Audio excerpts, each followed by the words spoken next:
Another More Confessions, part 2 of Oprah Winfrey's interview with Lance Armstrong aired tonight. And last night, he confessed to using performance-enhancing drugs en route to winning 7 Tour de France titles in a row. Well, tonight, he talked about the people his decision impacted, including his son. He also said the most humbling moment was being forced to step aside from the Live Strong charity he founded. All right, again, we're joined by body language expert Blanca Cobb. Blanca, remind us a little bit about how his behavior last night showed you that he might not have been giving his all. Last night he didn't show a lot of emotion. And for someone who doesn't believe that their actions are wrong or bad or that he wasn't cheating, that makes sense. He's not going to show a lot of emotion. And he had the crossed legs, so he looked relaxed, but he didn't really show that emotion. So tonight, what is it that you saw in his behavior that signaled that he might be taking more personal responsibility?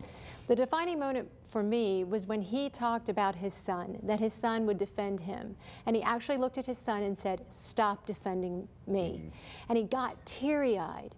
And we're talking about a man who is very controlled. He says multiple times that he is in control of every outcome of his life, except not anymore.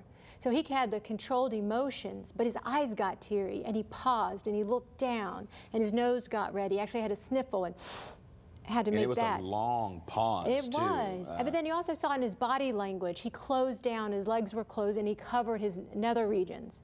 And when we don't feel good or we feel sad, our body language changes, and we get smaller. Okay. So there was a lot of congruency. And we saw nothing like that last night. No. But then this time when Oprah asked the question, all right, so do you feel remorse? To you, that was a big deal because of the body language you saw from him there? This was his response. Absolutely.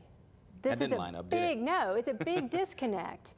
And it might be because he's talking about he's starting this process. He's starting to realize he no longer has control of his life or his outcome.